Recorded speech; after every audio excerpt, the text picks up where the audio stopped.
next is Portrait of an INFJ. INFJs focus on possibilities, think in terms of values, and come easily to decisions. The small number of this type, 1%, is regrettable, since INFJs have an unusually strong drive to contribute to the welfare of others and genuinely enjoy helping their fellow men. This type has great depth of personality. They are themselves complicated and can understand and deal with complex issues and people. It is an INFJ who is likely to have visions of human events, past, present, or future. If a person demonstrates an ability to understand psychic phenomena,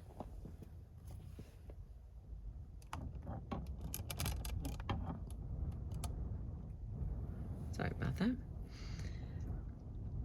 If a person demonstrates an ability to understand psychic phenomenon better than most others, this person is apt to be an INFJ. Characteristically, INFJs have strong empathic abilities and can be aware of another's emotions or intents, even before that person is conscious of these. This can take the form of feeling the distress or illnesses of others to an extent which is difficult for other types. INFJs can intuit good and evil in others, although they seldom can tell how they came to know. Subsequent events tend to bear them out, however. INFJs are usually good students, achievers who exhibit an ostentatious creativity. They take their work seriously and enjoy academic activity. They can exhibit qualities of over-perfectionism and put more into a task than perhaps is justified by the nature of the task. They generally will not be visible leaders, but will quietly exert influence behind the scenes. INFJs are hard to get to know. They have an unusually rich inner life, but they are reserved and tend not to share their reactions except with those that they trust. Because of their vulnerability through a strong facility to interject, INFJs can be hurt rather easily by others, which perhaps is at least one reason they tend to be private people. People who have known an INFJ for years may find sides emerging which come as a surprise. Not that INFJs are inconsistent. They are very consistent and value integrity, but they have convoluted, complex personalities, which sometimes puzzle even them. INFJs like to please others and tend to contribute their own best efforts in all situations. They prefer and enjoy agreeing with others and find conflict disagreeable and destructive. What is known as ESP is likely found in an INFJ more than in any other types, although other types are capable of such phenomena. INFJs have vivid imaginations, exercised both as memory and intuition, and this can amount to genius, resulting at times in an INFJ's being seen as mystical. This unfettered imagination often will enable this person to compose complex and often aesthetic works of art, such as music, mathematical systems, poems, plays, and novels. In a sense, the INFJ is the most poetic of all the types. Just as an ENTJ cannot not lead, So must an INFJ intuit. This capability extends to people, things, and often events, taking the form of visions, episodes of foreknowledge, premonitions, auditory and visual images of things to come. INFJs can have uncanny communications with certain individuals at a distance. INFJs often select liberal arts as a college major and opt for occupations which involve interacting with people, but on a one-on-one basis. For example, the general practitioner in medicine might be an INFJ, or the psychiatrist or psychologist. As with all NFs, the ministry holds attraction, although the INFJ must develop an extroverted role here, which requires a great deal of energy. INFJs may be attracted to writing as a profession, and often they use language which contains an unusual degree of imagery. They are masters of the metaphor, and both are verbal and written communications. And both their verbal and written communications tend to be elegant and complex.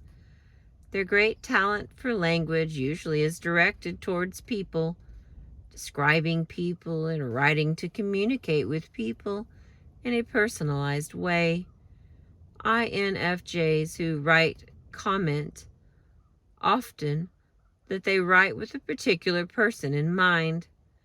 Writing to a faceless, abstract audience leaves them uninspired. INFJs make outstanding individual therapists who have the ability to get in touch with the archetypes of their patients in a way some other types do not. The INFJs are also the most vulnerable of all the types to the eruption of their own archetype material. As therapists, INFJs may choose counseling, clinical psychology, or psychiatry, or may choose to teach in these fields. Writing about these professions often intrigues an INFJ. Whatever their choice,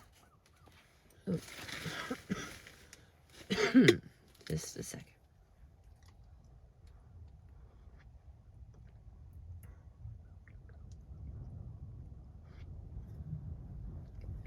Oh, excuse me.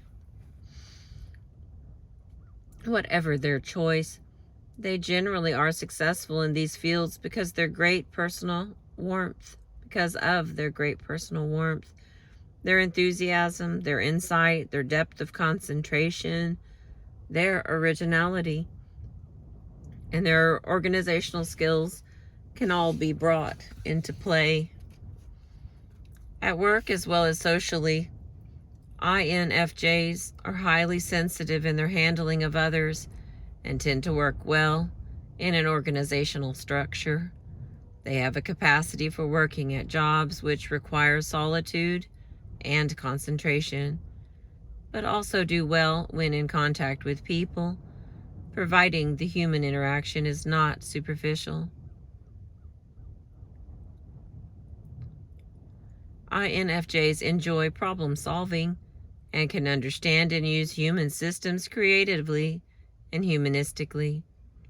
As employees or employers, INFJs are concerned with people's feelings and are able to provide in themselves a barometer of the feelings of individuals and groups within the organization. INFJs listen well and are willing and able to consult and cooperate with others. Once a decision is made, they work to implement it. INFJs are generally good at public relations and themselves have good interpersonal relations. They value staff harmony and want an organization to run smoothly and pleasantly, themselves making every effort to contribute to that end. They are crushed by too much criticism and can have their feelings hurt rather easily. They respond to praise and use approval as a means of motivating others, just as they, the INFJs, are motivated by approval.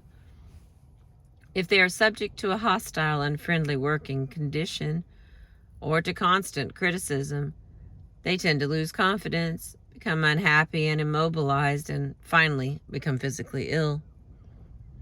As mates, INFJs are usually devoted to their spouses, but may not always be open to physical approaches.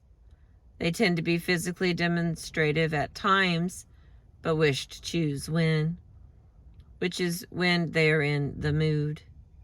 This may be quite confusing to an extroverted mate. Often an INFJ's expression of affection will be subtle, taking a humorous, unexpected turn. INFJs need and want harmony in their homes and find constant conflict, overt or covert, extremely destructive to their psyches. Their friendship circle is likely to be small, deep, and long-standing. As parents, INFJs usually are fiercely devoted. A female INFJ, particularly, is linked to her children in a way different from the other types, with almost a psychic symbiosis. This deep bond can create an overdependence that can be unhealthy for both mother and child. At the same time, INFJs tend to be good friends with their children while firm in discipline. They usually are concerned about the comfort of a home, and most especially the comfort, physical health, and emotional well-being of both mates and children. Thank you for listening. I appreciate you.